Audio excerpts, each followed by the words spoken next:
also an equivalent for American women to be leftovers. Leftovers. And the whole concept is not intended to, well, yeah, it is intended to jab at you. It's intended to let you know where you're at in the market. Because men automatically think that if you're over 30 years old and attractive and unmarried, something's wrong with you. But if you get to 35, what is the message does that send to men? That you're out of the market. So these are the women I refer to as leftover, and they got upset. Well, no different than when I talk about, geriatric pregnancy, and women get mad when I mention the term geriatric pregnancy, and I'm like, well, I didn't come up with that term. Your OBGYN came up with that. This is not about me. So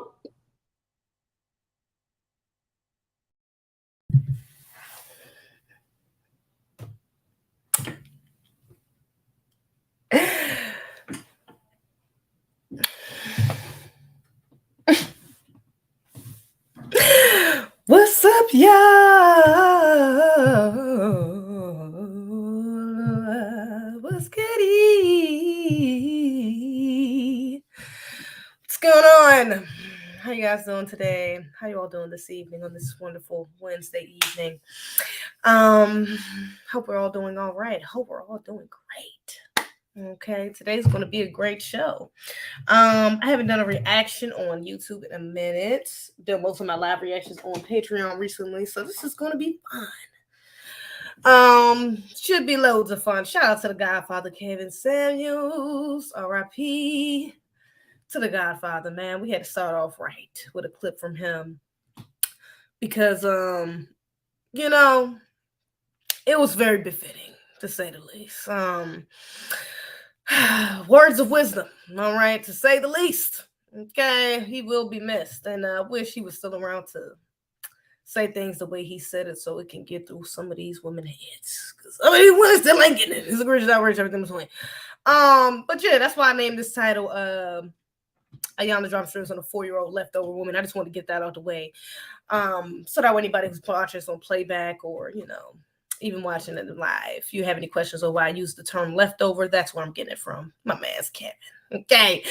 Yeah, not to be too offensive, but I just thought, it was just befitting. It just makes sense for this situation. Okay. But anyways, how's the chat doing? Let's get into it. My bad, Mrs. Too Fresh. I see you in there early talking about Zeze. Where you at? My bad. I was a little late. We're here. We're not gonna worry about that. Jazz. Hey, Jazz. Marcus Moore, good chat. Peace to the chat. B1 to the moderators. Excuse me. What's goody? Lord Vale, how you doing? And Linda Divinity, how you doing, girl? I know you're about to go off tonight. We got a couple things we're gonna get into. I'm gonna react to a little bit of this interview. I don't know how much I'm gonna react to it because honestly I could react to the whole thing, so we're gonna see how much I need to go in.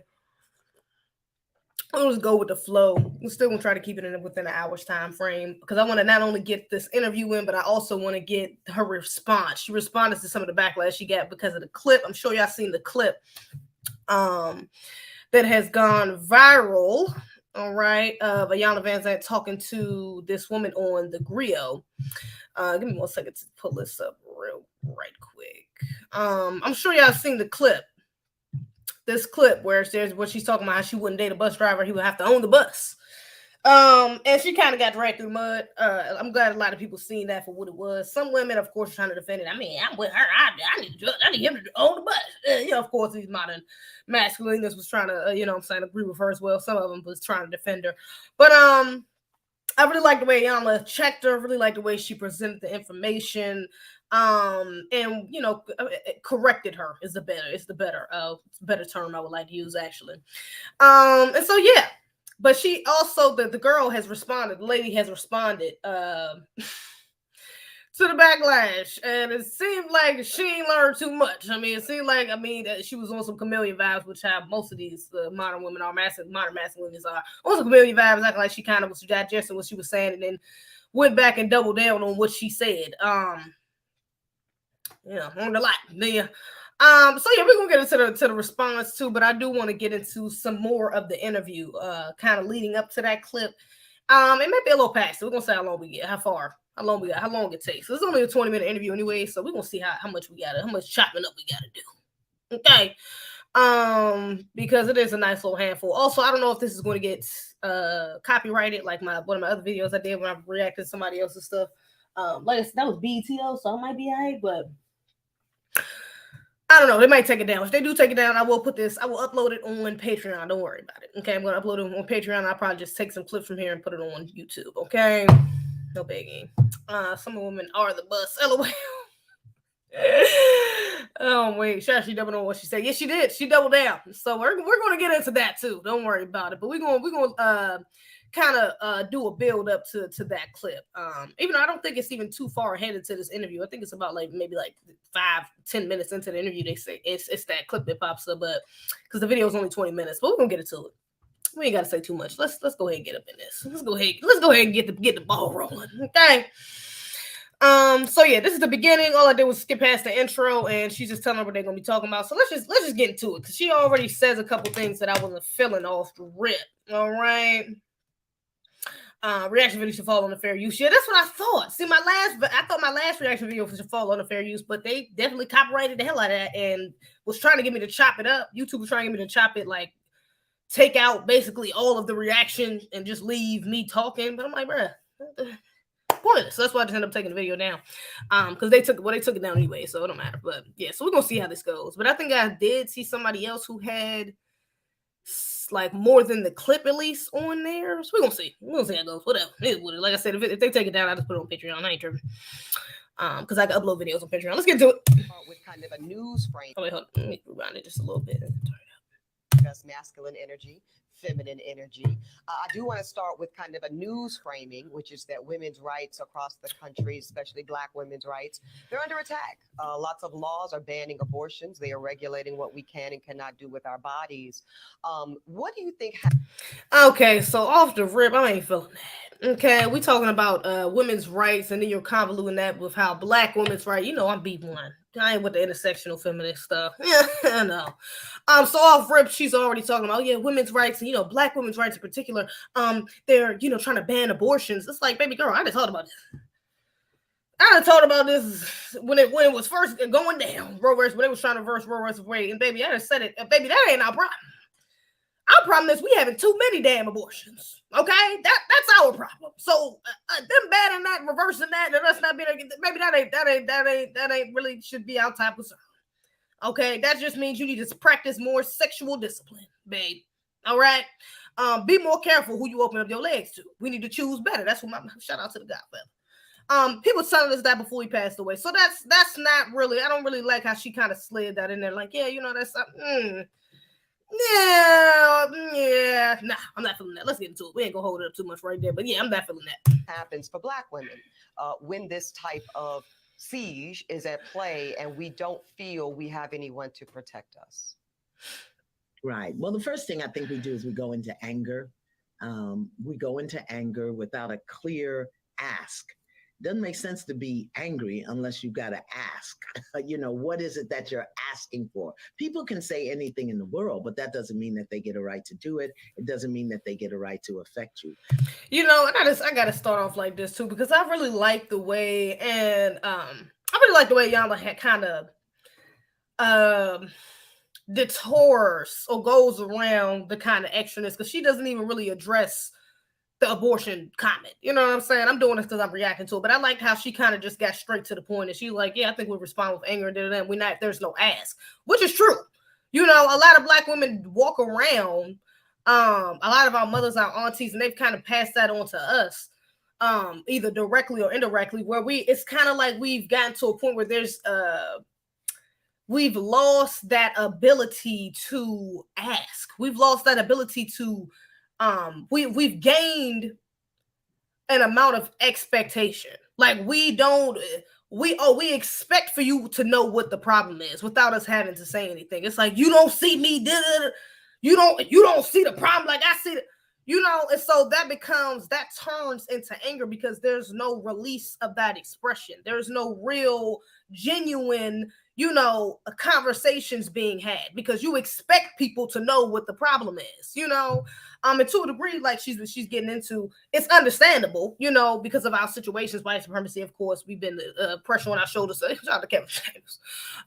Pressure's not made for hips, it's made for shoulders. But so it's understandable, but that doesn't negate the problem. That doesn't negate the fact that if we do not speak, especially with grace, and know how to speak, especially to men, our problems that we have will never be resolved, or at least will never even be worked on. So I like that how she goes right into the problem and how she directs the answer to towards accountability and what we do, with our responses. I like that. We liking the way the sister, Iyanla comment, she was dropping gems. So she will get better. She will keep saying what's called. But let's get to it.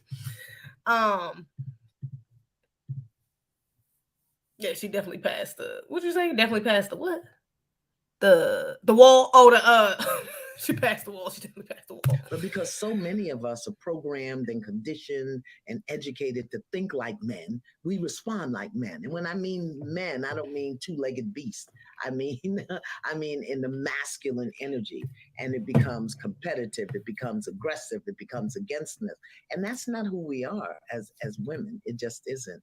And I think for Black women, particularly for us, the way that we've been programmed and conditioned and educated in the society to expect less, to accept less, to be angry and to complain, but to not really step into our authentic self, our authentic power as women, and create what we want, even if that's create the demand.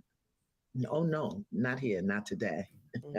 Yeah, and I understand that as well, because and I think she's actually going to get into this as well. A lot of us haven't been taught how to attract.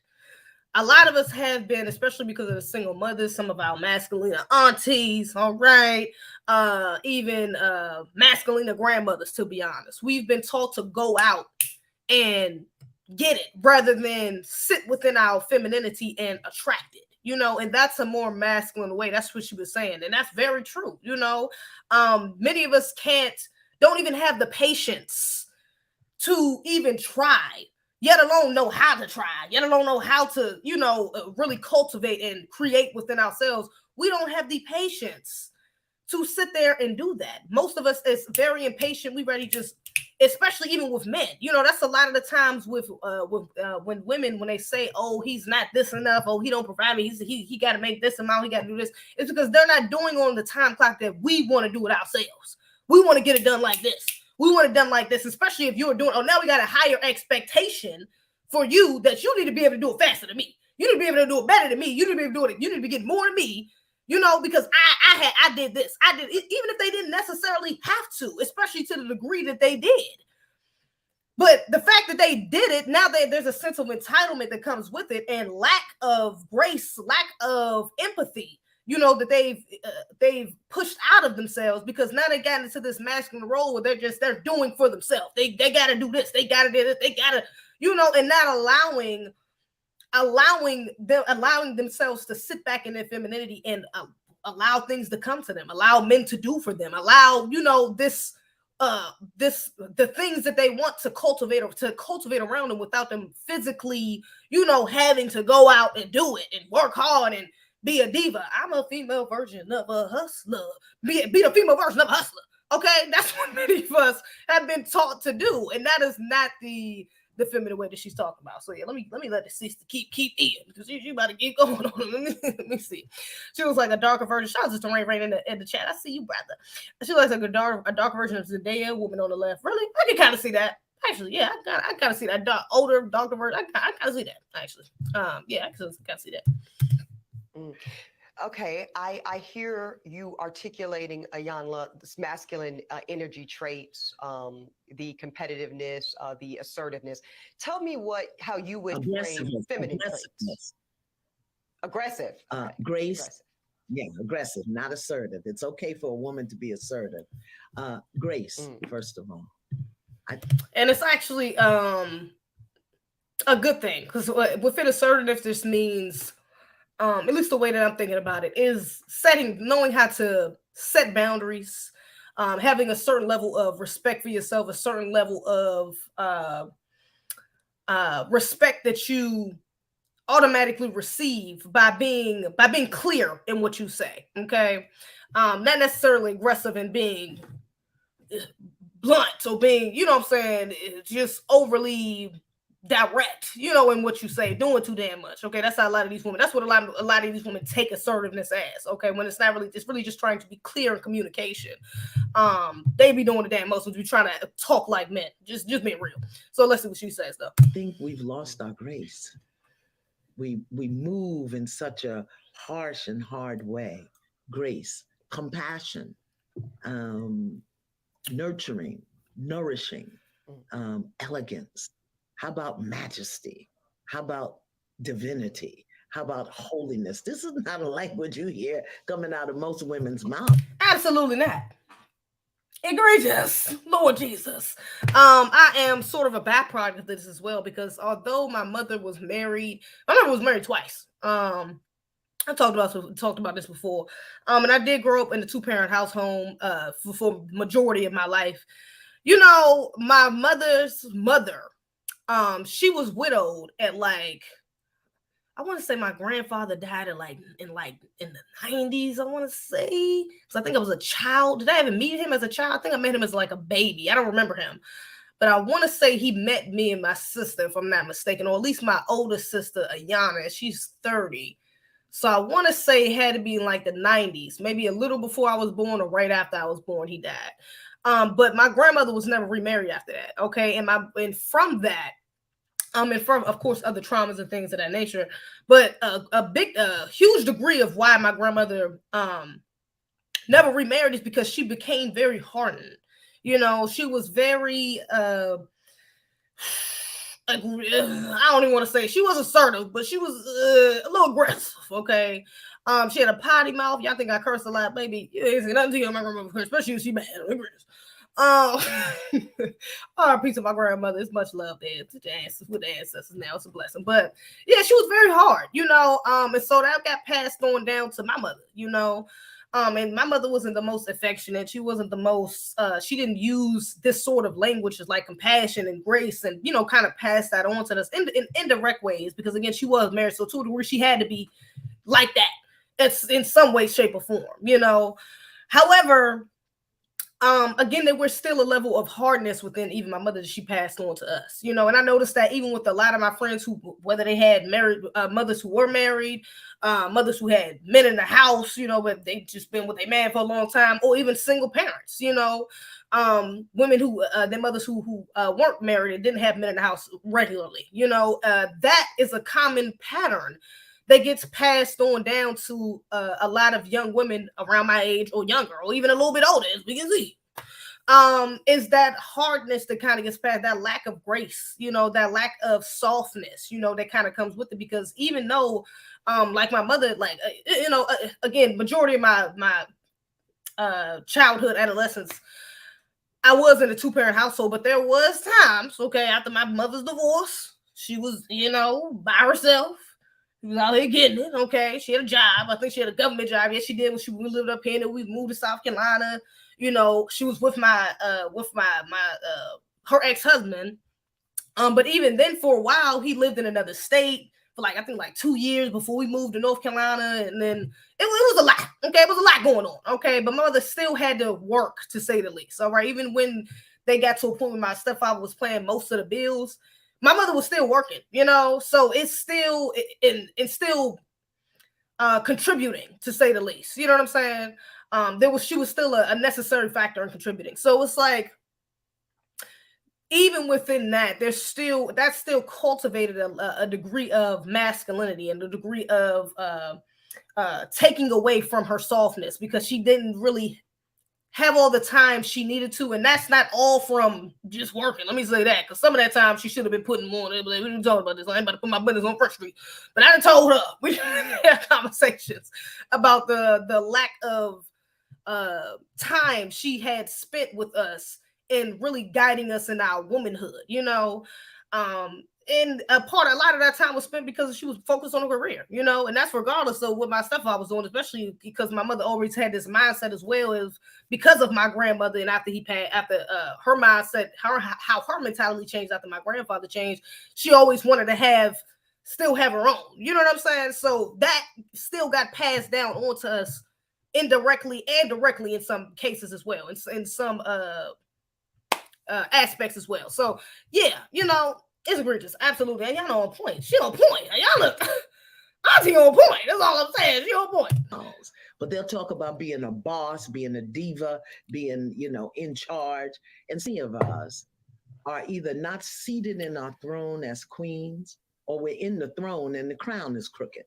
Meaning we're in the throne and we don't really know how to hold that place without the masculine aggressiveness and demanding and attachment. And it's killing us. It really is. So in a recent interview with our dear friends over at the Breakfast Club that went very viral for very good reason, you said that women are being... Wait a minute, I gotta point this out too. What you call it just said, my source said, honestly, people use aggressive and assertive and interchangeably. The word aggressive has a negative connotation. You might be right about that. I just looked up the definition. Let me see something right quick. My bad. I'm gonna go right back to that, but I gotta make this point real right quick because I think you made a good point. Inclined to bold or confident assertion, aggressively self-assured, positive, affirming, confidently affirmative, preemptory. I'm not going to do it. Boldly self-assured, confident without being aggressive. Okay. So I think this is the definition that Iyanla was going by. This is kind of what I meant as well.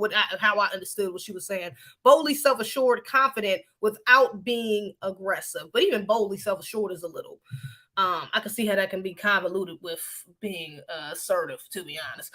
But I get what you're saying, though. You know what I'm saying? But I don't think she meant it like that. I think she just meant, again, being clear in your communication, because a lot of women blur the lines in their communication and, again, expect people to know what the hell is going on with them. And, baby, we can't read minds, okay? Men can't read your damn mind, even if they got an idea what's going on with you, babe. You know what I'm saying? You got to be able, you a grown-ass person. You got to still be able to speak what's on your mind clearly and directly. I think directly. Is directly a better word? Directly. Okay. But I understand what you're saying, also. Trained to be men in skirts. I will acknowledge, I will say I was triggered. I was a hit dog, and I hollered to the entire production team to get you here today, because I actually think you're right. I think you're right, Iyanla. I do think that I'll just speak for myself vulnerably. When I think of a masculine posture and what I would expect a man to do in my life, two things come top of mind, and they are provide and they are protect. And when my lived experience, and I think I'm still relatively young, I guess, but I'm 40 in September. So, you know, I've had some relationships, and I've yet to find a man who has shown, I mean, this includes even my father, who was absent. I've yet to have a male energy that provided or protected me. Consistent. But see, even within that, two things. Number one, how do you know if your idea of masculinity, matter of fact, not even how do you know, your idea of masculinity has to be skewed, or manhood has to be skewed, because you just admitted yourself that you've never had a man in your life consistently or at all, from what you just said, that has provided and protected for you. Your idea of what that is has to be skewed. You may have took that as controlling. You may have took that as manipulative. You may have took that as abuse. You may have took that as trickery or deception.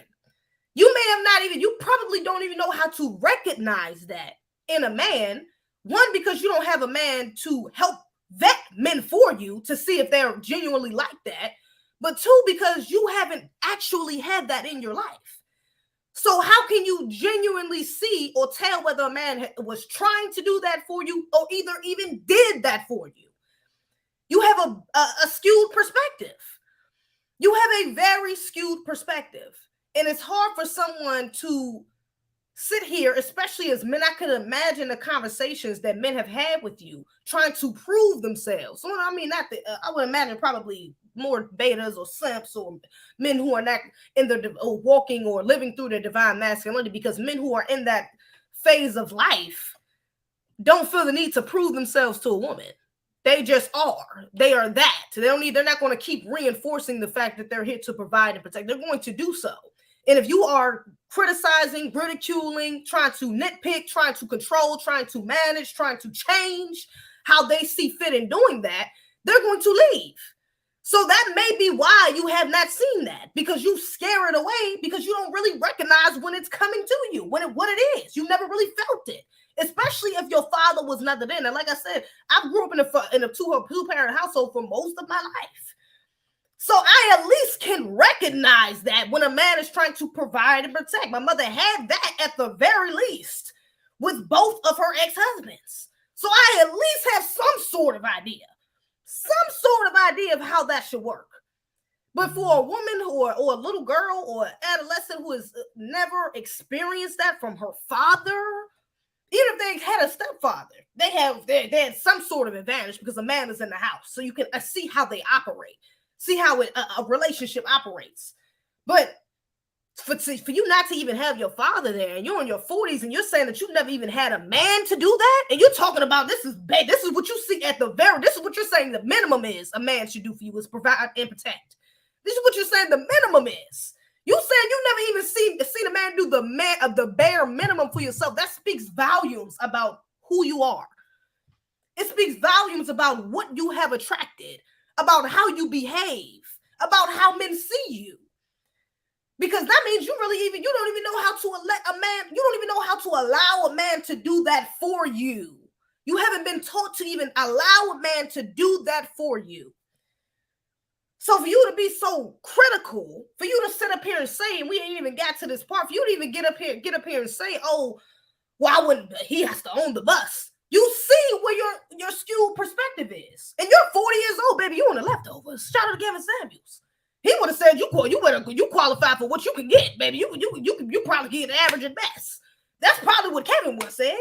Even though she's a beautiful woman, she looks like she might be in shape, but baby, you still 40, you're career driven, you're masculine as hell, which you've admitted to already. And you don't know how to let a man lead. If you don't know how to let him provide and protect, you damn sure don't let him know how to lead, because that is within the realm of leadership. It's knowing how to provide and protect. So if you know how to let a man do that, what you believe is the bare minimum, you damn sure don't know how to rest in your femininity and let him lead. And what man do you want to be with? How you going to be with a man who owns a bus? You think a man who owns buses and has businesses and has people literally following him, people under him, employees under him, do you really think he's going to allow a woman to lead him? Honestly, the nigga driving the bus probably ain't going to want no woman to leave him. I mean, let's just be real. I'm just saying. Okay, she just said a lot. She just said a lot and don't even realize it. But let's go on. Let's see how the system responds. Ever. So I think that I have taken on the reins to protect and provide for myself. Because what I'm not going to do, Iyanla, is be without. Baby, it's not happening. Be without what? So that would be without protection. Be without protection. But see, regardless, and this is what Kevin's saying, he said to the Godfather, this is what he said anyways, either way, you're unprotected. You are uncovered. I don't know if she's a Christian or not, but that's what he would refer to when he was a Christian. That's what he referred to in the Bible, is you're uncovered. So you're sitting up here, you think you're putting your space, and even, I think I react to the Iyanla Van Zandt thing I think I reacted to that on Patreon, if I'm not mistaken. Even with Iyanla saying like these are men in dresses, it's like I understand the point that she's getting at. I understand what she meant by that. You know what I'm saying? These masculine ass women walking around acting like they're pretending to be feminine or looking feminine, but being very feminine, being very masculine. But at the same time, even with sentiments like that, it puts women in a mind state that they are competing with men. That you are, and you putting yourself in the position of a man, just like the girl said, well, I've been providing, protecting for myself. So, it's like, I'm not going to go without. I got to do it myself. And now you think that you have been living in a position of a man. You've been doing what a man. Well, I've been getting my own money. I've been making sure I'm good. I've been protecting myself. I done bought this for myself. I done done this for myself. I mean, that means a man should be able to do the same thing when it's like, you're a woman. Do you understand the privilege even being a black woman, do you understand the privilege that white supremacy allows you to have? Just being a woman over your men to move through the system, to move through America. Do you understand that y'all are in totally different, like it's totally different narratives. Oh, not totally different, but it's different narratives. Similar, because we all under the system of white supremacy. We still black at the end of the day. We're going to be oppressed regardless. But there's different ways of oppression for us two because we're men and women, and we're seen a bit differently. We're seen just slightly less threatening. We're seen as, oh, we can boost them up, we can put them down. We can boost black women up, we can put black men down a little bit more. While at the same time still putting black women down, because without their men, they really can't do nothing. They don't even realize that we pretending to boost them up just to make them lose what they need to help them win, which is their men. So you don't even realize that you're trying to put yourself in this pretend mindset that you're a man when baby you could never live that life. If you was a man, you might not even be where you are right now. Let's just be real, because it takes a hell of a man. It takes to keep his integrity intact and to be successful in America, especially on something mainstream, or be involved in the judicial system, or be involved in certain areas of activity and make money for it, and be and still be looked up as a leader or connected to the community. It takes a hell of a man. It's not easy here in America. They don't make it easy at all for black men. They make it just slightly a bit. They give you a bit more leeway though with black women. They give you black women, you might just, especially if you could get on this feminist wave, especially if you could get on, you could make these slight little talking points like talking about abortion, and she gets into LGBT kids. She's talking about boy, girl, and non-binary children. Especially when you can get into little shit like that and get away with it slickly and still got black women backing you. Oh, yeah, support black women, like Ketanji Brown, who didn't even know what the fuck a woman was, wouldn't even define what a woman was. Wouldn't even define what a woman was. Wouldn't even define what a woman was, but you got black women running around saying, Ketanji, yeah, go Ketanji. It's not the same. It's not the same, okay? So I don't really like that comparison that some women try to make, is that, oh, yeah, since I've been doing this like men, basically, I've been living a life as a man, better than men. I'm doing better than men than what a man would do. When it's like, baby, you don't know how a man would have done it because you ain't him. You ain't lived that life. And I guarantee you, if you would have took your mind and put yourself in a black body, baby, you would have a hell of a shell shock. It'll be a hell of a shock, the experiences that you got to go through, because it ain't the same. Similar. All victims of white supremacy, but it ain't the same. All right. And be without the necessities of life. Okay. But I say that with an invitation, Iyanla, check me. Show me the error of my ways. Tell me how I might be missing it, because I might be. Okay. I too am an alpha woman. So I understand what that means. And I tell people all the time, I was a horrible mother. I was a great father. And I was a horrible mother because I'd never been mothered. So I didn't know how to affirm, how to nurture, how to nourish, how to guide. I knew how to direct, how to demand, how to discipline, and like you said, provide and protect. Those are masculine energies. And the distinction here is men build, women create. So we know how to build. We know how to get to the external and get the work done and drive and push and do it. We don't know how to be still, create it, and allow it to come to us. And I learned that when I lost everything. And again, I just love the fact that she, some of the sentiments I'm not all the way with, like she calls herself an alpha woman. I'm like, look, somebody just say that. Alpha woman, whatever. Yeah, I think Kevin Samuels even said, like, there's no such thing as alpha woman. Like, I don't like that term. It's like alpha woman. It's not, that's just saying you a masculine, you a masculine woman. Okay, you're hardened. You lack femininity. So I don't, But anyway, to the degree that what she's talking about, the fact that she's admitting her wrongs, the fact that she's able to speak so clearly and articulate herself, like, yeah, I thought I was but I was a bad mother. A lot of women would never admit to that. A lot of women would never admit to the fact that they're a bad woman. They would never admit to that. And not in front of their own children, but damn sure not on no damn TV show or not on no YouTube channel, a popular YouTube channel. It's just, especially not a woman of her stature. A lot of women would never admit to that. Okay, so I have high respect for that she can admit to that and admits her wrongs, and at least is trying to help this woman, correct course before she goes down the same path. So I have high respect for that. Alpha woman, now y'all ain't no alpha women. Let's stop. This is just not it. I learned how to create because I had already built and it all crumbled.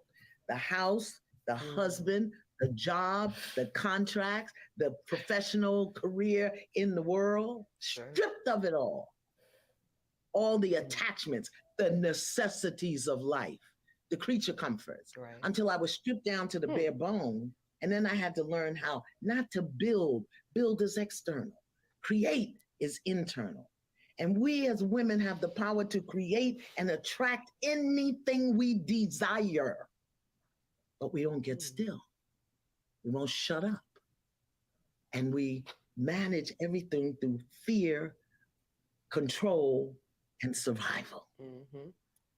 As opposed to feeling, knowing, and blooming and flourishing. Complete different thing. But since we've never been trained, we haven't been trained, we haven't been taught. So we do it the way we were taught to do it, which is very masculine in nature. It's time for me to get set up for therapy, and I use this room as my office. But the desk is over here, and very external. That's, I feel that you are describing so that women, all of Black women in particular, can learn to create. Women, so that we can learn our authentic power, that we can learn the distinction between a powerful woman and a woman in her power. There's a distinction. Drop it in, but there are skills and tools and practices and processes that we have to learn. 40s have a 50, 60, we each have a process. And if you don't learn your 20 process, you're going to be doing it at 50. If you don't complete your 30 process, you're going to be doing it at 60. And that means you... Damn, she went 30 years ahead. She said, you ain't going to learn it at 20, baby. You ain't going to learn it till 50. This woman is 40 years old. So she ain't supposed to learn until she's 70. Iyanla saying it. She's saying it indirectly, but she basically saying, baby, you better get it together. Snap, snap. You ain't no 20. You ain't no young chicken no more. That's what my daddy said. You ain't no young chicken no more, baby. You ain't no spring chicken. That's what he used to say. No spring chicken. You ain't no spring chicken no more, baby. You in your 40s. So you waited a long time to correct your ways. You waited a long time to figure out something ain't working.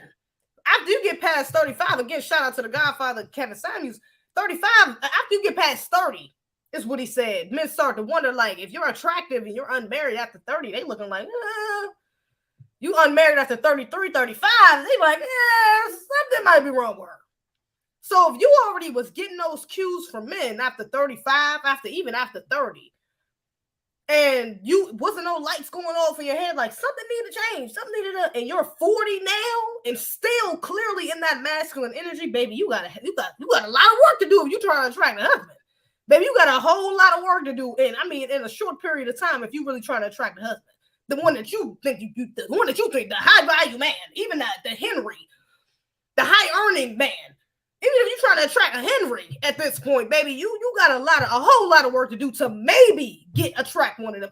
Maybe, possibly, prayerfully. But baby, it's a whole lot of work. She said she went 30 years ahead. Be running on our culture. They come from our history. But Americans, I have a very lovely blend and mix of Africans and Native Americans. So is Iyanla non-FBA? Because she said Africans and Natives. So, but does she mean Africans referring to? I thought Iyanla was FBA. She was referring to Africans. She referring to Black Americans, like African Americans. Because technically we all FBA. Native FBA. So I don't know. Somebody tell me in the comments if you know. I have a very lovely blend and mix. Women in general, when I say sit down, shut up, and listen, and you can create what you want. They don't want to hear that.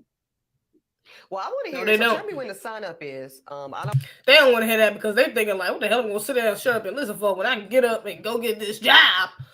Or go create this fake ass business that I'm still gonna have a job for and work and get this money. What the hell I'm sitting around and shutting up for? That's what they think. I want to Outrage mention, Egregious let me NFT. know when you're taking registrations, because I am Right now. curious. I had a very lovely single Black mother, and I'm going to get to the statistics on single Black motherhood and family life. But she was, by definition, more of a father figure in terms of providing and protecting. And I think that's very common. So according to the U.S. Census, Iyanla, 23% of households in the country are single-parent households, and we know 80% of them are led by women. How does this affect the child? Both little girls, little boys, non-binary children. How does that frame? You said she slid that non-binary in there. That's what I was talking about earlier. I ain't feeling that. I don't know who this lady is, but I ain't feeling that. I'm not feeling that at all. Non-binary, baby. We got little boys, little girls. That's it. Anything in between is sexually confused. These are children. I'm not doing this with y'all today. Their expectation of women when the mother is in charge. It all depends on what the mother or the woman demonstrates about being a woman. If she's demonstrating that it's hard and it's rough and nobody's helping me and I got to do this and you got to do it this way, then that's what the children are going to get. If she's angry because she's alone, if she's desperate because if she's not conscious, if she's not careful. I mean, when I look at the damage that I did to my children, not being clear about who I am as a feminine expression of the chief architect and creator of the universe. When I understand that I didn't know that and how to tap into that. And many of us has never heard those type of words come out of our mother's mouths, or the women in our lives, the women who influence most mouths to describe what being a woman is. Many of us has never heard it like that, especially in childhood, adolescence. Many of us ain't heard language like that until we got a little bit older and we started doing research ourselves. Sadly but surely, all right? Many of us was told being a mother, being a woman is doing it all, doing what you gotta do, and sacrificing, and being the superwoman, or just putting yourself last in the worst ways,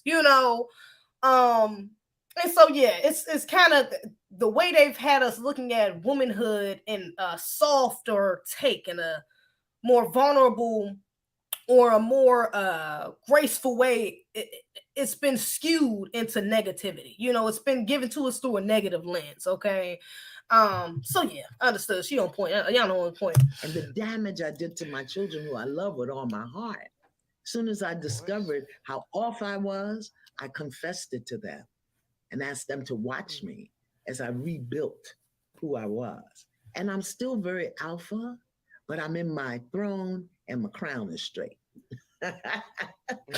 Oh Lord, Iyanla, oh Jesus, not the. She's still dropping gems. I'm not gonna even do it. I respect the queen. I respect Auntie. She's dropping gems. We ain't gonna go on. Or Auntie like that, because ignorance. Auntie Alpha. I'm looking forward to straightening my crown, Dr. Iyanla. Let me ask you this. Let's get to the logistics, though. We know that Black women are earning college degrees faster than anybody else. Many of us are doing like we're doing, Iyanla. We're getting those terminal degrees, those JDs, MD, PhDs. We also are the fastest growing group of entrepreneurs, along with Latina women in America. Pew Research said that women are now out-earning men Yes. in 22 of the largest cities in America, including where I live, New York, DC, LA, you name it. When we talk, and I know that you've said that you cannot teach a man cities in America, including where I out-earning men in 22 of the largest cities in America, including where I live, New York, DC, LA, you name it. Okay, that's not a majority. Not a majority. Number one, see, a lot of these modern women will use points like this to say, like, oh, well, look at all these women bossing up and the men aren't keeping up with us. The average Black woman is not doing that. The average Black woman is not out-earning the average Black man. It's not happening. Even when you put numbers together, it's like this. Oh, well, Black women are out-earning men in 22 of the major cities. Okay, do you know how many cities there are in America? Nigga, you talking 22 out of how many? Nigga, But you say stuff like this and it triggers black women. Like, oh, we're making so much money. Black men not keeping up. You see, this is what I mean. We got to lower our standards. It's like, girl, okay. You walk down the street, the average black woman is not making, it's not it. They're still out earning us. That's why she didn't make that statistic. If that was the case, she would have just said, yeah, black women are currently, she would have been quick to say that. Black women are currently out earning black men, But that's not what's happening, babe. It's not across the board what's happening for the majority of black Americans. For a majority of black Americans, that's not what's happening. Okay, so that's a weak excuse for most women to remain in their masculine, to act like, oh, well, he's not man enough. Oh, well, I deserve more. I deserve more. That's something that a lot of women got up on Kevin's show and used to say, oh, I deserve. Why don't I deserve? I deserve. I mean, shoot, I do this, so I deserve.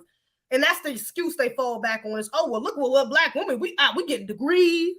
We own businesses. And mind you, these businesses that a lot of these women own and don't have employees, a lot of them are self-employed. A lot of them, although they have businesses, they have jobs. Matter of fact, I was just reading an article. Where is this from? J.P. Morgan. They said, what did they say? What did they say about black women on it? What did they say? They said, what did they say? Where is it at?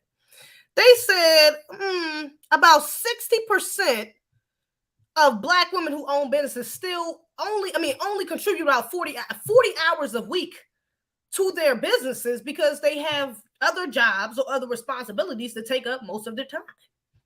So we running all these businesses, we making all this money, but we still got side jobs, we still got main jobs, we still working for somebody. I mean, it's just, again, that goes back to Iyanla's point that you would rather go out and get it. You would rather put yourself in the masculine and work 2 jobs, have a job, put a business on the side, and work your fingers to the bone, rather than relaxing in your femininity, trying to build with a man, rather than doing it by yourself. But again, this is a weak excuse for him for a lot of women to revert back into their masculinity or to stay within their masculinity because they feel like they're competing with men. Shout out to Afro Lena chat. What's up, B1? Let's continue. When we talk, and I know that you've said that you cannot teach a man or tell a man how to be a man. So I will not ask you to indict men in this question. But I do want you to speak, Iyanla, to how women need to, position ourselves so that we can be in our divinity, so we can have our crowns right, how we can create and not build, when some of us, quite frankly, feel that the men that are available to us, and I'm talking about across the color spectrum, across the age spectrum. Look, and it should go with that feel. The modern women language for you. We feel that across the board, what she's about to say, aren't reaching the standards, something to that nature. We feel. This is what we feel, not what is, not what statistics say, not from what's actually happening within reality. We feel that across the board, let her finish. We feel, this is what she said, we feel. Trust me, I've done them all. They are not positioned to protect nor provide because of some of the statistics we just talked about. Why do you feel that way? No, not because of them weak ass statistics. That ain't why. It ain't because of them weak ass statistics. It's because women like yourself, who have been putting yourselves or been put from childhood into more masculine behaviors, masculine mentality, masculine roles, feel that you do it better than men. They don't do it as good as me. They don't provide what I can provide for myself. They don't protect how good I've been protecting myself. And so now I feel like most men can't really reach the standard of providing and protecting. But then we're going to use the weak excuse of, oh, well, yeah, because in 22 major cities, black women are out earning black men. Oh, yeah. In 22 major cities. 22 major cities out of, again, how many cities in America? 22. So it's not because of that lame ass statistic. It ain't because of that weak ass statistic that you think of most of these women across the board. And we're not even talking about just black men. You said across the color spectrum because you done them all. You said black, white, Latino, Asian. Oh, none of these men are doing enough. You feel like none of these men are doing enough to provide and protect for you. That's a hell of a problem within yourself, baby. That shows a lot with the internal issues you have. I mean, damn, if you ain't said nothing else that don't show how far gone you are, how many issues you need to work on, baby, that was it. That just put the cherry on top. That was the tip of the iceberg. I mean, for real. Because you just said across the spectrum, that no one is doing what they should be doing, at least to your standard, or to most Black women's standards, which is untrue. Untrue. Baby, that's just how you feel. That's all it is how you feel. And you need to check why you feel that way. But instead of checking why you feel that way, you rather check why the men ain't doing what you expect them to do. You rather project your own nonsense on most men, not even just Black men, on all men. You rather project your feelings, your hurt feelings, your non-protected Black fatherless feelings on all men. Then check your damn self and check why you really feel that way, and check why you've attracted the men that you've attracted, and check why you act the way you act, and check why you have the standards you do. You would rather do that. Go the hard way. Yeah, that's within the masculine as well. They've been hard-headed as well. You being hard-headed. I mean, even within that, goes right back to the point of being masculine. This woman, man, this outrageous earning the incomes. They're not having the resources, and some of them are not even showing up in the leadership. Would you date a bus driver? Here we go. Would you date if he owns the bus? If he owns it. If he owns the bus, that's a problem. That's a problem. Let me say the way she said it too. That sound probably gonna be a sound on TikTok. If he owns the bus, if he owns it, Iyanla. I would not be surprised if that's a sound on TikTok in about 2 weeks, going viral within the next couple of days or something. Because it is kind of funny how she said it. But girl, get real. Girl, please get real, because you're tripping. That's a problem. Okay. Because the standards and requisites, and I'm not talking about him laying on his sofa playing video games all day. I'm not talking about that. But the standards and the criteria that we use to measure men is off for who we are as women and who they are in this society. I would date a bus driver if he loved driving the bus, if he was a man of integrity, if he was good to his mama, if he treated me well. I would date a bus driver. But we think that it's another human being's responsibility to give us what we need instead of us building together. I could build with a bus driver. I'd have my little stash over on the side in my prenup, but I could build with a bus driver. Okay, look at that little bit of masculine still in there, but I get it though. She is kind of like well established and older and whatever. We don't even want to talk about that. Get up on that. But look. And I completely understand what this sister is saying, though, Iyanla. I love that she corrected and really broke down what was wrong with her answer. That she said why she wouldn't accept somebody that they would have to own the bus. One, just being real, average person is not going to own a business that's going to put them in over $100,000. Average person is not making that much money. They're not going to be doing something that's making a bunch of money to where she's the type of woman that you could probably, she's asking for a man that's a six-figure brother. That's what she's looking for, a high earner or at least high value. Or high value or at least high earner. That's what she's looking for. All right? Most people, but men, if we're going to talk in terms of dating, are not making that. It's just not happening. It's not happening. And for a woman that's in your position, who's considered leftovers at this point, shout out to Kevin, considered leftovers at this position at this point, you don't even have the privilege, even if that was, and this is not even a point that Iyanla's making, but even if that was your focus, you have surpassed your point where you could even have that privilege to make that a priority for yourself. You have passed that point, babe. We're not at that shouldn't even be the top priority for you no more. Is if he's owning a damn bus, that shouldn't be it. At this point in your life, especially because you are 40 and you are career driven and you're masculine, you obviously have some things you need to work on. Your main focus should be what she's talking about. Does he love to drive the bus? Does he treat his mama right? Does he have respect for himself? Does he have integrity? Is he God-fearing? Things of that nature should be the first. Is he a good father?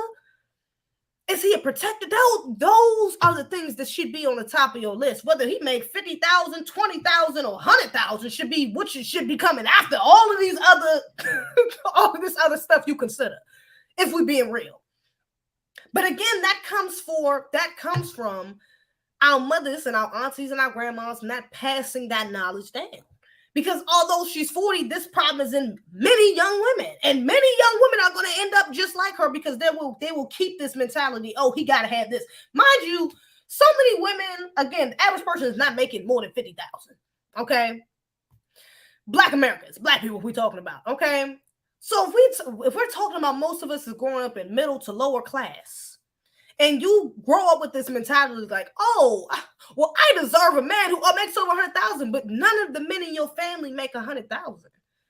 No, I deserve a millionaire. None of the men in your family make $1 million. None of the men you never even met a man that made that much.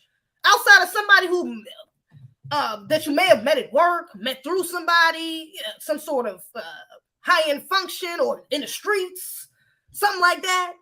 But you don't know personally anybody that you've honestly dated, seriously, that wanted to marry you, consider marriage with you. You've never even been in that realm of a type of man who's of that caliber. But that's what you expect to marry. That's what's in your head to marry, because now you've gotten your little business. Now you're making a little bit money. Now you got this little luxury apartment. Now you doing things for yourself. Now you flying yourself out and going on different trips by yourself. Now you expect a man to be making more, to be making 70, 80,000.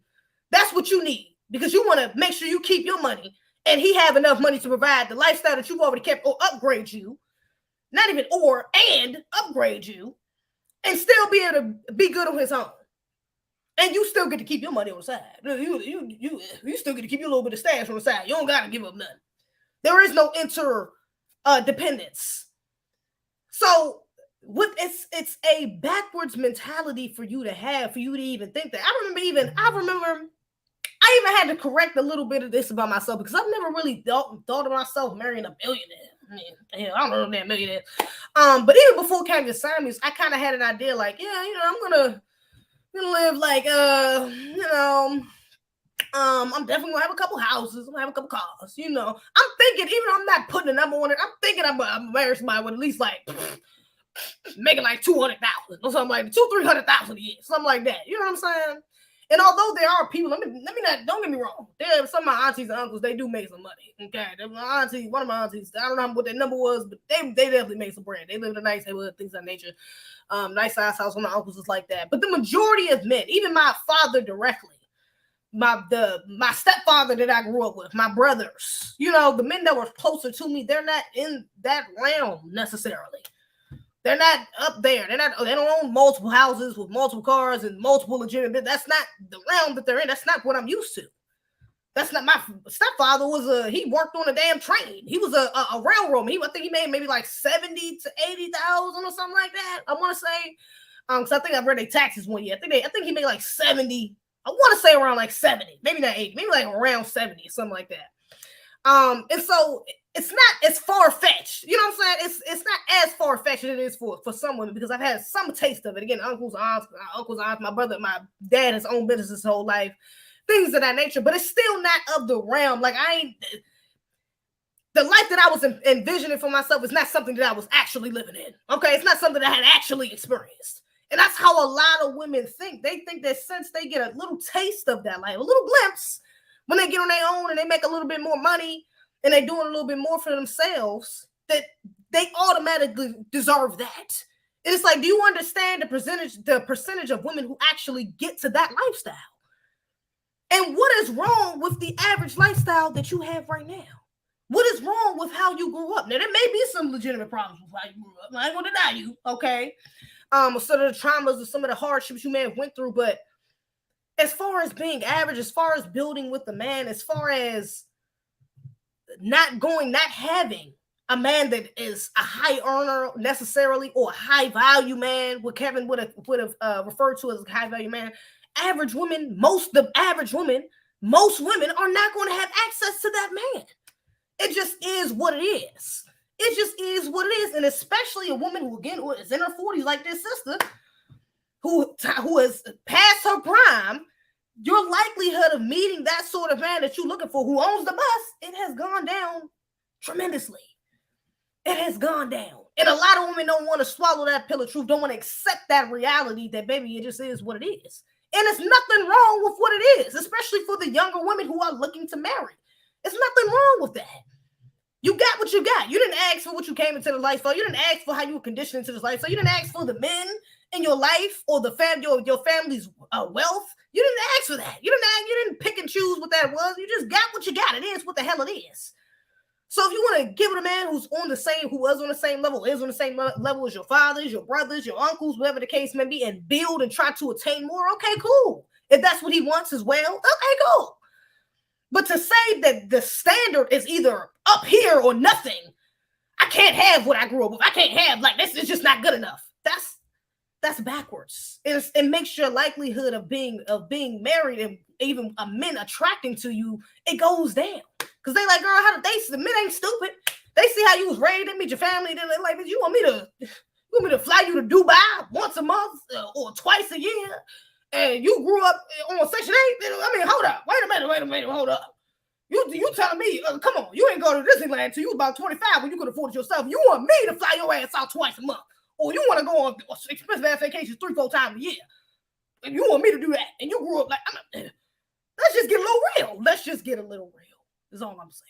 We got to be realistic. All right. It ain't nothing wrong with realistic. A lot of women are running away from just what the hell it is. It just ain't what it is. So, shout out to the super chat. She got fired from Revolt. Damn, for real? I've never seen this lady before. I don't know who she is. I think my sister told me she was a lawyer. She kind of gives me lawyer vibes. I'm not surprised by that. But yeah, ignorance, outrage, everything between. Let's go. So I think some of the criteria that we look for in the reality of today keeps us unhappy, keeps us angry, keeps us imbalanced. And then when the men show up, we want to beat them up because they're not living up to our standards and criteria. And it's not working, beloved. I'm going to fast forward a little bit. Even carrying a man, But she's right. 9, okay? Because you're a black man, you will know how to take care of yourself. But I think that's a factual analysis. For whatever we want, expect, we're told we were going to get, we got to look at the numbers and what's available on the marketplace. So you're see, that's a little bit of shade, though. We got to look at the numbers and what's available in the marketplace. What the hell does that mean? Black men, you look at the numbers and see what's available in the marketplace because, baby girl, we ain't providing everything that they want you. Let's just be, I mean, come on. We all got issues. Number one. Number two, baby, don't throw shade like that. Talking about, oh yeah, well, it's basically saying, well, yeah, it's just not enough out here, so we're just gonna have to get what we got.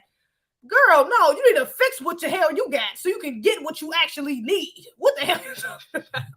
We're just gonna get what we got. We just gotta look at the numbers and just deal with it. Get the hell out of here. Not wrong in the analysis. And Iyanla, let's it looked like she was about to correct her too, but she kind of sped past. She was probably about to correct her in saying that. Tell the truth and shame the devil. We know what you got in that prenup would never be little. Okay, but that's okay. Let's spend a little more time just so we're really clear in this conversation, Dr. Van Zandt, difference between masculine energy and feminine energy, because I know that is not necessarily gender. Woman. Step there. We've been taught not to trust our knowing. Our is not else before the internet. I'm talking about speaking. So it's a whole nother vibe that we can tap into, that we have a system down with it, with the structures.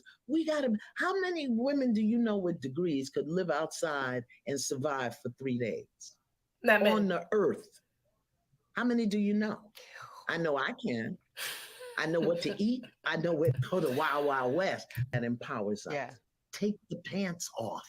Take the pants off. Let your hoo-ha get some air. You say that I only can survive the wilderness, and I know for sure, and I actually was able to do it for about 12 days because I was on a CBS reality show called Beyond the Edge that challenged me. Oh, Lord. Be quiet for a minute, shut up and tune into our bodies, tune into our innate knowing, as I hear you say, but how that works alongside feminism, because you've said you're not knocking feminism. You're not saying women cannot be police officers, firefighters, play football, or anything else. But you are saying that this hustle culture. I'm knocking feminism. To hell with feminism. The hell about it here. I don't want no damn. Remember I seen that black girl talking about, I don't want no. If I call 911, I don't want a woman coming to my damn door. It's funny as a mug. But yeah, there's very few situations I would want a woman coming to my door if I ever had to call that one. Not one I never got to. But yeah, you know, hell to nah, firefighters. I don't see women being best fitted in a lot of those positions. But so yeah, the hell with him anyway. With men is that feminism for me? For feminism for me is a political or a social construct. And a woman empowerment as a woman is an internal experience that becomes an external expression. Absolutely. I like that. An internal experience that becomes an external expression. She talks so poetically. Damn. Let me spitting that real. I can be solid in myself as a woman. I may not want to play football or carry a gun on my hip. I may. You don't want to stop the interview here. Don't want to stop the interview. I don't want to stop the interview here. I have to ask one thing about dating. The reality is there are more men right now, Iyanla, on dating apps and seeking partnership than there even are women, contrary to popular belief. And a lot of men say that they're struggling, probably because of what you named earlier, probably because the expectations of many of the women are out of sync with what society is offering at this point in time, blah, blah, blah, blah, blah, blah, blah. How do women adjust our energy so that we are more successful when it comes to dating? If we're looking to date. Do we just want to date or do we want to be partner? That's do we want to build? Do we want to do for our community? Do we want to replace the system of white supremacy with a system of justice? That's what the real damn problem is. Y'all dating out here with just to be dating. That's what she about to say. Y'all dating just to be dating. But you need to be dating with purpose. Okay, you need to be dating to work towards something, which should be marriage. You know what I'm saying? But even if it's not that, even if you're not the traditional type or you don't believe in marriage, whatever the case may be, it should be to reach a bigger goal. All right. Ultimately, shout out to the good brother, elder, Dr. Nelly Fuller Jr., you know, who said that the only reason you should be getting married is to help you. Basically, it should be help. The only reason you should be getting married is to basically work. It should be a helping you work better towards contributing better towards replacing the system of white supremacy towards replacing the system of white supremacy with the system of justice. That should be the main goal of why you're getting married, okay? Because being together helps you do that, all right, in a more progressive or a more constructive way. That should be the main reason why you're doing so. People just be out here dating because, nigga, you know, you just want some, you know what I'm saying? You just want that You trying to scratch that itch, okay? Yeah, not because you really trying to be married. But I'm gonna get into her response right quick. That's what I'm gonna get into. Okay, so that part where she's talking about, how she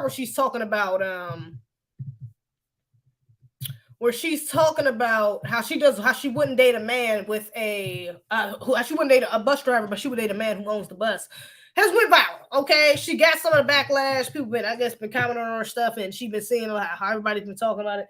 How's everybody's opinions on it and things of that nature. And she had something to say. Okay, masculine popped back out. Masculine energy popped right back on the house. Okay, let's see her response to the backlash that she's gotten. Let's see. I'm weak. Not that this. Kevin Samuels, look, shout out to Jay Lethal in the comments talking about Kevin Samuels R.I.P. got an R.I.P. dub. But the rolling eyes emoji is so perfect for this. So perfect for this response. Let's listen. So out of the 50,000 plus comments posted on social, I only saw a handful that even considered the possibility of a bus owner being a more aspirational position and recognizing that I am actually speaking and pouring into the ascension of Black men when I said what I said. But see, no, some of y'all were too busy naming and shaming me personally. See, here we go. Here we go, Kevin Samuels. Here goes sign language, Kevin Samuels. Here goes sign language. So, what is it? Shame, insults, guilt, and the need to be right. Came right back out. Came out so easily. As soon as she got his backlash, she said, "Oh yeah, now let me go ahead and get 10 toes on these hoes, and show them how right I am. My need to be right. Let me show them that I am right, and then shame you within the same breath.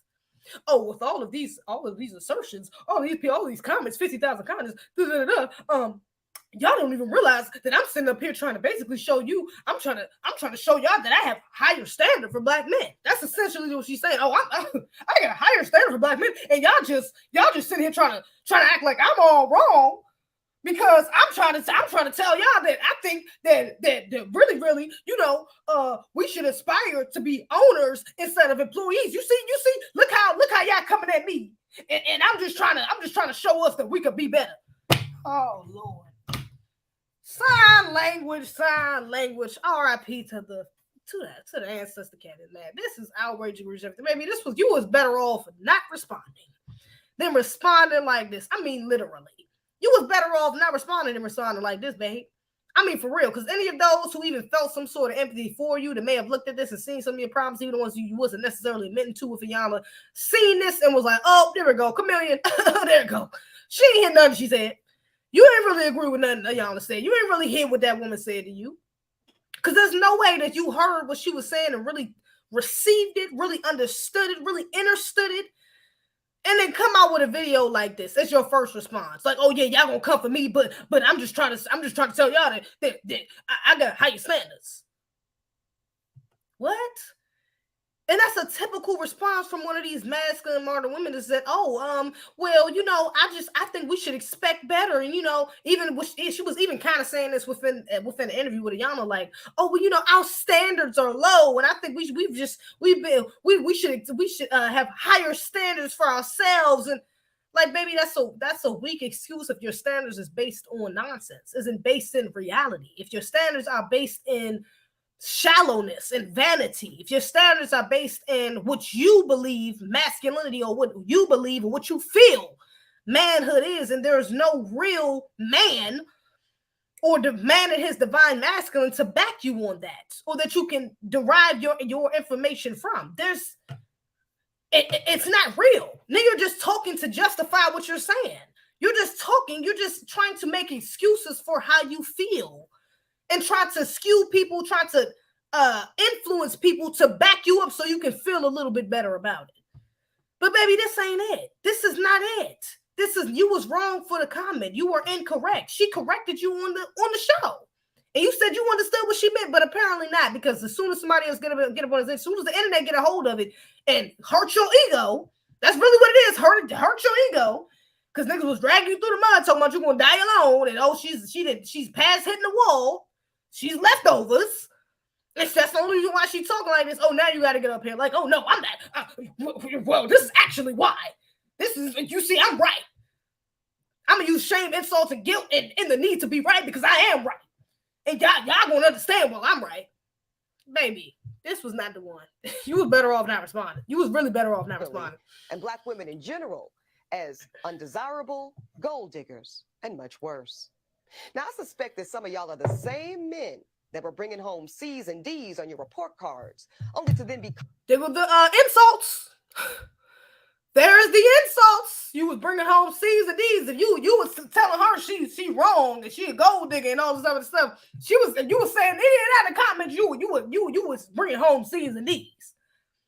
They would have insult.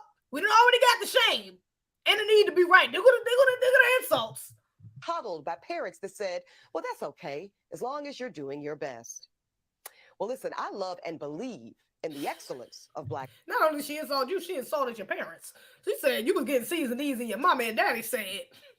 She didn't even say single mother. She said your mama and your daddy was coddling you to make you think that was just the best you could do, honey. And you know what? Let me just, should I even go in on that point? Should I even do it? I was about to say, fuck it, I'm going to say, I was even going to say, like, let's just be real. If we're talking about C's and D's, sometimes that is the best they can do. The system of white supremacy, these schools, it covers every part of human activity, including education. These schools are not set up for Black boys. These schools are not set up for Black people, period. They're not even set up for different aspects of intelligence, different types of intelligence. It's really just set up for those who can memorize the best. Those who can memorize things the best from a textbook full of fucking false information. Let's just be real. So yeah, sometimes C's and D's is the best you can do. Sometimes that's just it. And damn it, that's enough. And you did try your best. Get the hell out of here, Coleman. I don't want to hear that. Baby, you shouldn't respond. Black men. So no, my dear, C's and D's or any other form of mediocrity is not okay. No, I will not create a soft place for you or anybody that I love to fall comfortably into the bigotry of low expectations. There's the guilt. there we go. Shame, insults, guilt, and the need to be right. There we go. Now I'm supposed to feel guilty because we've fallen into the bigotry that is mediocrity. Are we being for real right now? Is she being serious right now because she's a bus driver? Now I'm supposed to feel guilty. Men, these people are supposed to, average person, who's your bus driver, who's your teacher, who's your bank teller, who's your et cetera, who work average ass jobs. Now they're supposed to feel guilty because they fallen into the bigotry of mediocrity. Do you hear what do you hear what's coming out of your mouth right now? Like, do you even hear yourself? Or do you just hear your ego that's ringing, oh, I need to be right and I need to prove to everybody that I'm not wrong? What I said wasn't that bad. Because that's what it's giving. So I'm going to say one more time. So out of the 50,000 plus comments post time, there's absolutely nothing wrong with driving a bus. My mother, Gloria, drove one for years. But could it be that Black America has been sold a narrative of average, regular, and typical being good enough for us? It's good enough for the average person, for everybody, across the board. What the hell are we talking about?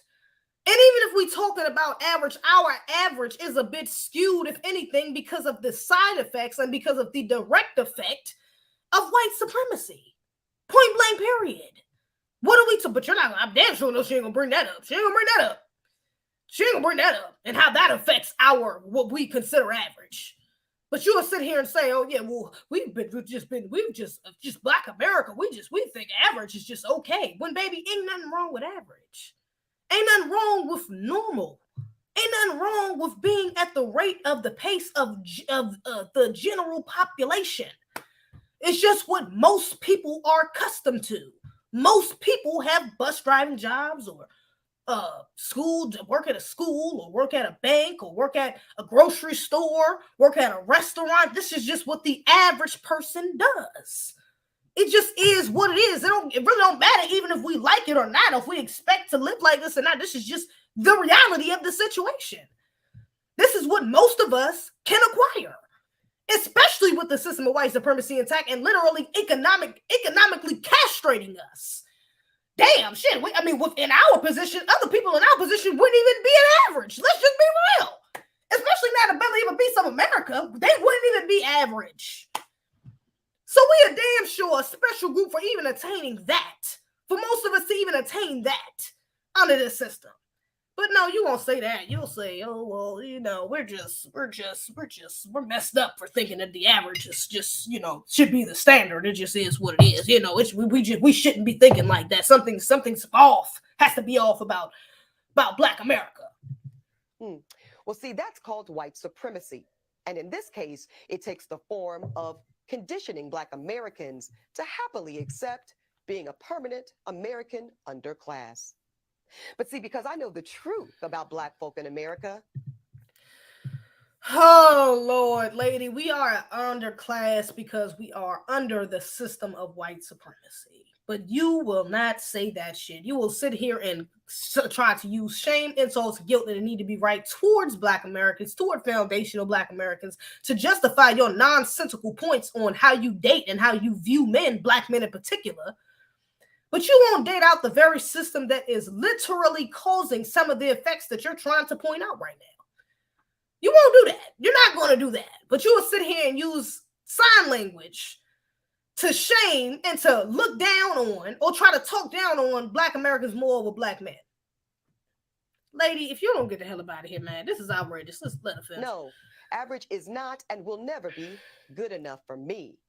And the gag is, well, baby, then maybe you ain't average. But baby, that's all you can attract at this point. That's all you probably can attract at this point, because a nigga who ain't average at this point is going to see this video and see that damn interview and be like, hell to the no. Any man in their right mind who got something to lose, who is in the divine masculine, will look at these videos and say, hell to the no, baby, I'm good. Ain't no way they looking at you for marriage. There's no way. They might look at you for something else. May look at you for a good time, not a long time. Maybe even a long time, but not a permanent time. They're not going to look at you for marriage, though. Not with this sort of response, not with those sort of answers or that sort of disposition you had on that damn show you had with Iyanla. There's no way. I don't think it's good enough for you either. Of course you don't, okay? Because you have this idea in your mind that you are better than, all right? Oh, Lord Jesus. Oh, Lord Jesus. I can't do it. I can't do it. It is what it is, man. Can't save them all. Kevin said you can't save them all. He said you can't save them all. It is what it is. All right. Some of us are going to have to die alone. She might be one of them. Maybe not.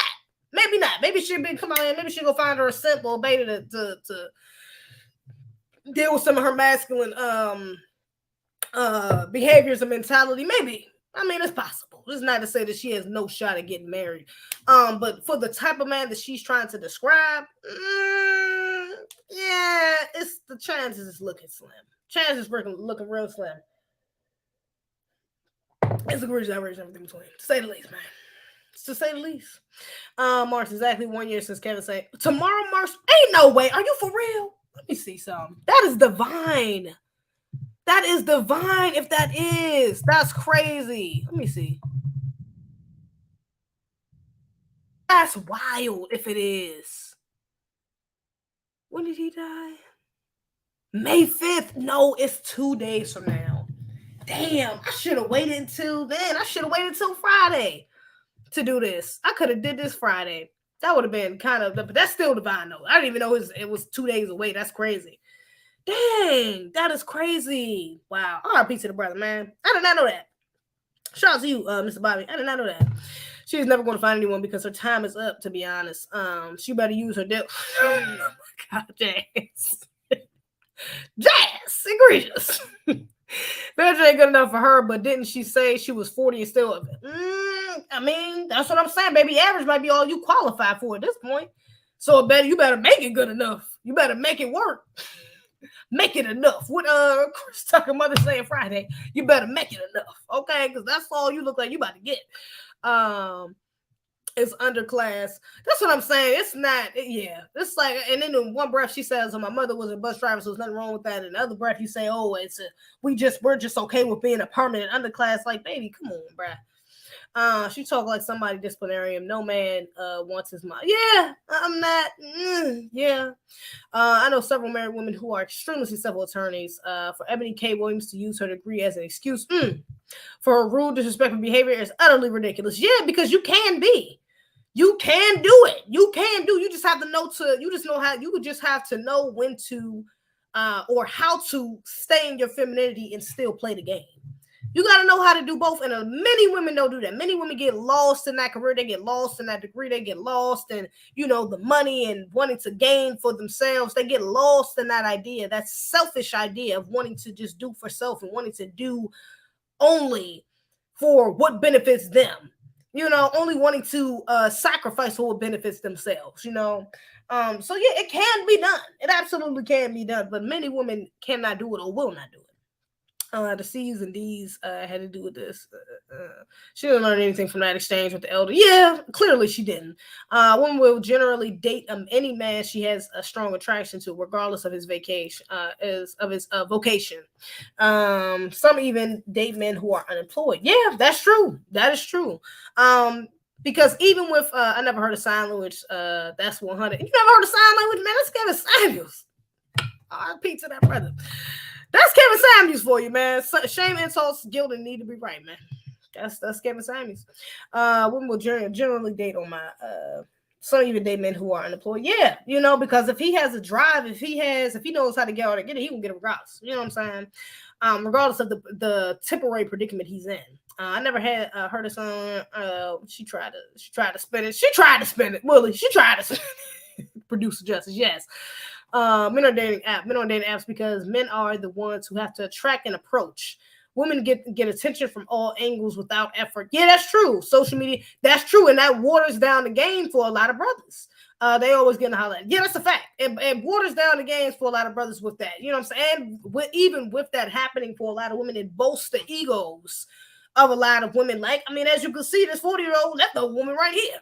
It boosts the egos of a lot of them to think that they can attract more than what they can, or qualify for more than what they actually do, And so the brothers who actually do qualify, they might qualify for who is trying to holler at them. You know, they might be trying to give a cold shoulder to. You know, they trying to block them off. They ain't really feeling them like that. So a lot of brothers feel the need to go on these dating apps, especially because a lot of sisters. We're not going to even talk about we don't even got to get too far into the hypersexual culture that we've been participating in as well. You know, so a lot of brothers are just seeking on these apps, seeking what sisters are offering, okay, on the app. So let's just be real, you know, which is just a good time, not a long time, you know. And it's easier to get off app. You just swipe to the side, swipe to the left, DM, and hey, y'all, right at it. You know what I'm saying? You know, it's egregious. I've heard of some sisters doing that. It's egregious, outrageous, everything between. I don't know how they doing it, how you just meet somebody off the internet and then the next day I mean, I just don't, but it happens. It literally happens. So, I mean, yeah, brothers on there because of that too. I mean, cute, not being thirsty, just give me your flowers. Thank you, Black Rain. Who your ex and he a bum, I'm out.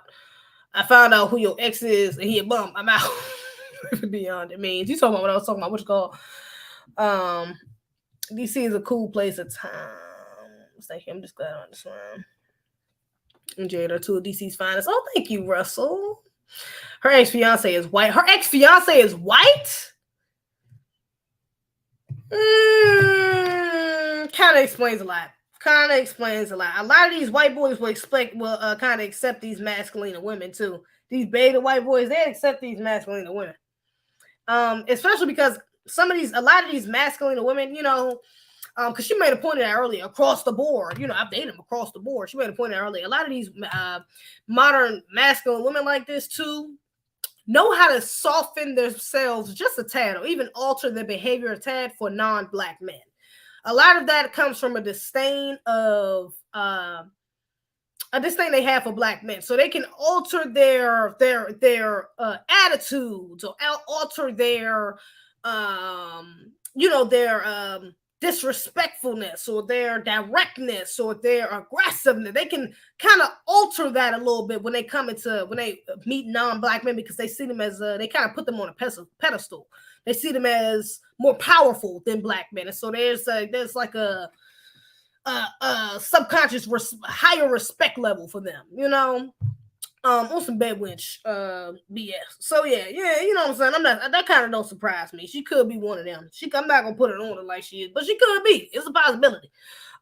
Even rich men are cheap, so it's crazy to think they're gonna cash out on you because they're not ebony. What happened to finding a decent permanent being happy? She worked for Revolt and now she's on the Griot, have several seats, ebony. She in the industry and the high value celeb men pass on her. I wonder why. Free bus rides. I felt like I was doing well. The owner probably don't know how to drive, so navigation on. Bus drivers are therapists, advisors, ear to talk to.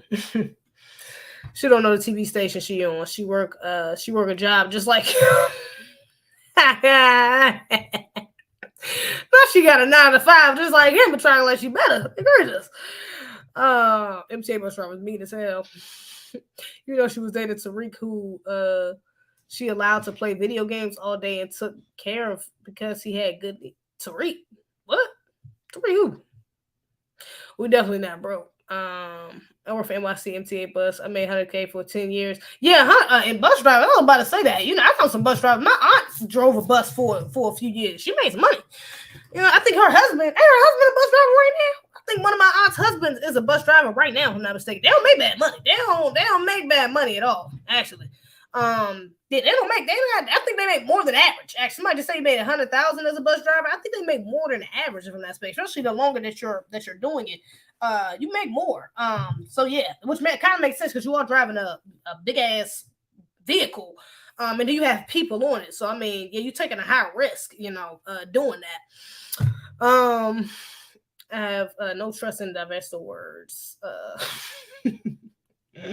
She believes in Black men doing better, but her ex-fiance was white. Nah, for real, that's wild. That's crazy. She really got some audacity. That's egregious. These the only date sisters who only date brothers. No swirlers for me. Yeah, I feel that. I ain't really, you know, I kind of thought about that for brothers too. I ain't never dated no Black man that's ever dated. I've been with a Black man who's been with a white woman, like, sexually. But I have dated a black man that's been like actually dated a white woman or non-black woman. All my exes have dated all black women. So yeah, I kind of feel that though. Yeah, I feel that. She a good old grifter. Her pretty privilege in the 20s and 30s is giving her a wake-up call in her 40s. Absolutely. Yes, that's why I'm like, baby, you ain't in the same predicament you was in, babe. This ain't 20 years ago. Okay, you 40. You ain't 21. You ain't 25. Shout out to Deneen Soul for buying a super sticker. I appreciate you. You're everyone. Thank you. B1 always. What's up, TKC, late as a mug, brother. We already hour and a half in. I'm about to get off here. Mansoor, DC Metro at 100K. Yeah, DC. Yeah, I think he was in DC Metro. I think he is in DC Metro, if I'm not mistaken. Yeah, they made some bread. I ain't surprised. Ain't he in the city? That makes him most. I hate driving in the city. I could imagine driving a bus in the city. Oh Lord, that's probably egregious. I need 100K to drive that joint. What you mean? I hate driving in DC. Lord Jesus, I hate. I'm always missing a turn, especially when I get on the highway. Oh my God. I literally can't stand it. It's outrageous. Seriously. There's streets to go one way, streets lights is different. There's too much going on. I hate driving in the city. Like for real. I'd rather take Uber. Seriously. Like, so I can imagine. If you driving a bus, you know what? You got much respect for me. You driving a bus in the city, you deserve that 100,000. If that's what they making, you definitely deserve it. Because there ain't no way in the hell it could be me. Senior WMTA bus drivers probably doing all right. And if you can't drive a bus or get a CDL, it can align with other transport avenues like trucking. Okay. These model chicks be more concerned about how cool the job title sound to their friends and family. I mean, these grifters, she went from being conservative to a liberal. Oh, she did? Interesting. I can't believe she is from North California. She's from North California? I guess I could say that. I don't know. Maybe I can't. I don't know. What's North Californians like? North Californians. What is that? What area is that? North California. TKC. Yeah, no, I'm late. My bad. Everybody sounds classist. Yeah, classless. I'm gonna stop. She sounds classist. Yeah, that's egregious, man. Leftover women, y'all gotta do better, especially because y'all the aunties, y'all the big sisters, man. Y'all can't lead us straight like this. And these same women be out here. Oh Lord, trying to talk to other young black women when I have younger cousins, younger sisters, nieces and nephews, whatever the case may be, and trying to teach past this same false,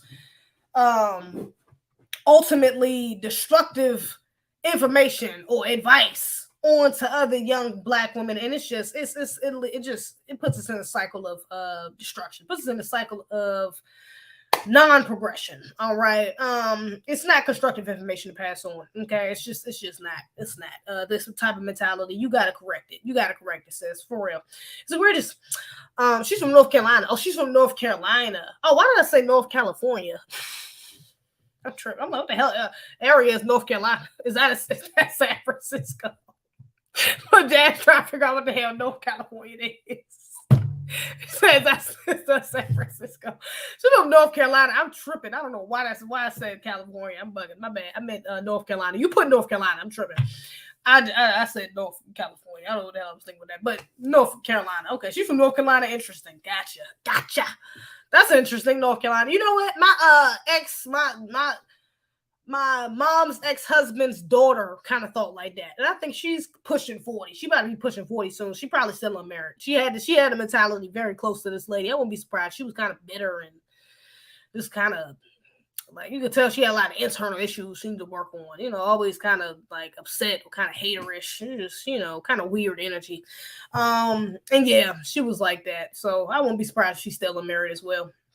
To be real. From North Carolina. She was from North Carolina, so I don't know, but I don't know if that's a thing. North Carolina women. What's the marriage rates in North Carolina? I'm not really sure. These types of women flooded the black church, and this is why most brothers and even some sisters left the church. Yeah, that's a fact. And she definitely would. Her mother was heavy on the church.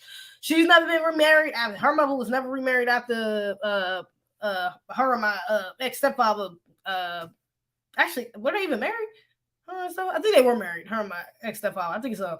But she was never married after that. And yeah, so she was raised with her single mom. So yeah, it's agreed. Do you speak on Brian McDonald living his black family? I haven't really seen that. I seen a post about that on the Shade Room. Like he made a post. I think it was something like he made a post about his he got a Latino daughter or like not. What is the family he with now, Latino or something? White, non-black. He made a post about his non-black daughter saying like she was the best daughter in the world, or something like that. I seen it, but I ain't really see it. I just seen something else pop up on here too from like an interview asking about a song or something, but I didn't really look at it. So I kind of seen it, but not really. But yeah, apparently he don't talk to his black children or something. I'm not really sure. Maybe I'll talk about it on my next live because I'm not really sure. Completely sure I gotta go back and look at it. What's going on with that? That's great. Brian, like that's crazy though. One, you're like a dream come true. Two, make me fall in love with you. Three, 1 through 3 is 1, 2, 4. Beats up 1, 2, 3, 5. No, with me. Did we start back at 1? That's crazy. Brian McKnight. Man, it's a shame. You out here disrespecting the black family. You know, black women are the ones that supported you. We supported you through it all. Well, not me. I can't say me. You're not my generation. But my aunties and my damn mothers, our mothers and aunties supported you through it all, Brian McKnight. That's a damn shame you out here. I remember you was on My Wife and Kids, okay? I remember. I would never forget that when I was a kid watching that. You was singing that. You was singing that while Kyle and got married and they was renewing their vows. I remember that, man. It was sweet, okay? It was a funny episode, man. You was out here disrespecting your black kids. It's outrageous. Egregious everything between. I'm just saying. He's disrespectful, okay? Black community is the ones that held your ass up, okay? I did it my 3-1. I did it by making non-black. He named his other kids' name. Okay, all right, I'm gonna look into it. That's not funny. He did what? He named his non-black. Do you tell me he trying to rehab his own? Are you for real? Okay, that's outrageous. Brian McKnight, that's outrageous. That's crazy. That's egregious. Like, for real. What? He did not do that. Ain't no way. I gotta look into it. That's not funny. Ain't no way he did that. There's no way. The thing about bus drivers is that they have a CDL drivers operate more than just buses. Oh, okay, yeah, they can make that bread. Did you speak on Brian? Yeah, that's crazy. You are so beautiful. Thank you. Burnt out? None of the Well, last cry off key random channel. I'm about to put you in timeout. I'm not off key. What you mean? Timeout, man. What you mean? Talking about I'm off key. Never could be, never was. What you mean I'm off key? A lot of us are sure because they were not addressing our issues, a solution to everything. Forgive. Yep. Forgive with no accountability. Ebony says she wants a man that to own the bus. Yeah, she doesn't own any of the white-owned networks that she wants. That's a fact. That's a fact. What are you talking about? You don't own the Grill. You was on Revolt. You don't own the Revolt. What are you talking about? What the hell you own? Our parents versus female supported him. Yeah, man. That's what I'm saying. Our aunties and mothers, they supported Brian McKnight, man. That's crazy. Egregious, yes. I guess I ain't got no chance with Z since I've dated white women. Ooh, in my 20s. Ooh, I grew up in Iowa. Ooh, so I should get a pass. Haha, just kidding. I feel you. JK, ooh, you say you dated white women. It was just one white woman, Bobby. You say you dated white women. There was multiple white women. I mean, I get it. He was in Iowa, so probably wasn't that. Probably was a slim pickings out there as far as black women. But damn, Bobby, Mr. Bobby. Whoo, yeah, that's egregious. That's one. Lord, you gotta be hella pro-black. You done dated some white women. You dated multiple white women. You gotta be hella pro-black. I'm talking about pro-black. I'm talking about B1 conscious. You know what I'm saying? Oh yeah, you dated white women. Yeah, I don't know about that, man. I don't even attract them type of brothers. The brothers I attract, they don't mess with white women. They just don't. Like I said, one of them kind of like sexually was with I think like 1 or 2 white women, but like that's it. But most of the brothers I attract, they don't even rock white women like that. It's just not it. It's not the one. That's crazy though. Several, Mansoor. I'm talking about several. He said women, several white women. That's the body. I'm like, well, Brian, dude, don't worry about it. I'm gonna talk about my next live. I ain't gonna even talk about it. Did you see what the brat said about her white sperm donor? No, she said something else. Unless, because I did talk about it on my last live, Jazz. I don't know if you was on my last live. I did talk about that on my last. She said something. Did she say something recently? I ain't see that. Take it to the grave, bro. Take it to the grave, my soul. I promise. I ain't gonna tell nobody else, but take it to the grave. Don't tell no other black. Just tell them you had like 1 or 2 girlfriends. But like, yeah, wasn't a lot of black women in Iowa, so I ain't date that many people. I only date like 1 or 2 people. Then when you go home, just make sure you avoid anybody who still might be there, any white woman still might be there, you know. Or if you do run into them, you know, tell them that it was just a little fling. Like, I ain't really date them. We just, you know, we mess around a little bit. I ain't really date that woman. She delusional. You know, these white women, they stay on your lives. The black woman probably fall for it. Just don't tell them that. Don't tell them you actually took them serious, though. You was dating them. Don't do that. Now you gotta tell them. That's off code. You can't not tell them. You gotta tell them. That's off code. You gotta tell them that's off code. Dr. Billy Fuller said, if you've been with white people, non-black person, you gotta tell. You're supposed to tell the person you with that. I'm pretty sure that was inside his book. I'm pretty sure that I've read that in his book. You're supposed to be honest about that, about your past. How do we go from 80% married pre-60s while making less money to 75% of wedlock babies making more money and more education? Now I missed out watching. Y'all talk about my last live. Go to my last. I gotta put the title up actually on my last. I still just got another news up there, but I definitely talked about it on my last live. Just a shell of what used to be. EGREGIOUS. It used to be. It used to. Let me get a ball here, y'all. We going on almost 2 hours. I ain't gonna lie this long in a little minute. I usually be cutting off an hour. I knew it was gonna go at least like 1:30 though. But we here with it. Wrote exactly that. 100% transparency. Yep. See. All up here. Not all up here. I ain't read the whole book, but certain things I remember from that book because it stood out to me. That was one of them. B1, y'all. Great stream, A to Z TV. Thank you, Afro Elite.